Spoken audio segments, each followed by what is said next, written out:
Саламатсыңарбы, урматтуу окуучулар? Кайрадан силер менен онлайн сабакта көрүшүп турганыма аябай кубанычтамын. Баарыбыз китеп дептерлерибизди алып, онлайн сабакка даярданабыз. Биздин бүгүн өтө турчу темабыз бир өңчөй мүчөлөрдөгү жалпылагыч сөз. Баарыбыз теманы дептерибизге жазабыз. Бүгүнкү сабактын максаты сүйлөмдүн бир өңчөй мүчөлөрү боюнча алган билимиңерди тереңдетесиңер. Андан соң бир өңчөй мүчөлөрдөгү жалпылагыч сөздөрдү айырмалап таба билесиңер. Сүйлөө кебиңердин тактыгына, тууралыгына көңүл бурасыңар. Бүгүнкү сабактын максаттары баарыбызга түшүнүктүү болгон болсо, анда алгач эле биз өтүлгөн темаларды кайталап алалы бир ирет. Баарыбыз дептерибизге 3 суроону жазып, ага жооп жазабыз. Биринчи суроо: бир өңчөй мүчө деген эмне? Экинчи суроо: бир өңчөй мүчөлөрдүн түрлөрү. Үчүнчү суроо болсо: бир өңчөй мүчөлөргө кандай тыныш белгилер коюлат? Биз буларды мурунку сабактарда өткөнбүз. Баарыбыз туура жана так кылып жазууга аракет кылабыз, балдар. Эми жаңы теманы түшүнүп алалы. Бир өңчөй мүчөлөрдүн маанисин жалпылап жана бириктирип, жандап айтылган сөздөрдү жалпылагыч сөздөр дейт экенбиз. Жалпылагыч сөздөр сүйлөмдүн баардык мүчөлөрүнө тиешелүү болуп айтылат да, сүйлөмдө бир өңчөй мүчөлөр кандай синтаксистик милдет аткарса, ага тиешелүү болуп келген жалпылагыч сөз да ошондой милдет аткарат.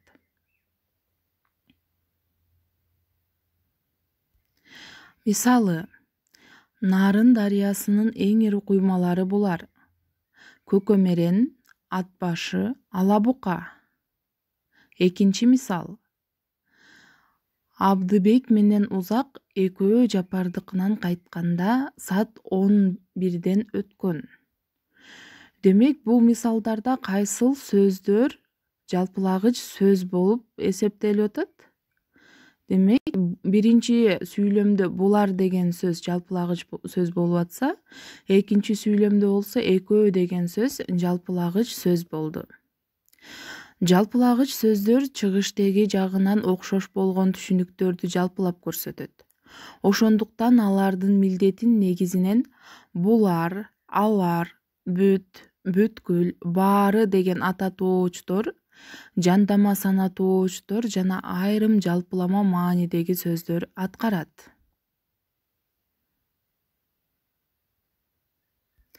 Эми баарыбыз окуу китебин ачабыз дагы 191 көнүгүүнү карайбыз. Текстти окугула, бир өңчөй мүчөлүү сүйлөмдөрдү көчүргүлө дейт. Демек, текст менен таанышып чыгабыз дагы, баарысын эмес ошол сүйлөмдөрдү. Бир өңчөй мүчөлөр катышкан гана сүйлөмдөрдү көчүрүп, дептерибизге жазабыз бул көнүгүүдө. Андан кийинки көнүгүү болсо, бул 192 көнүгүү.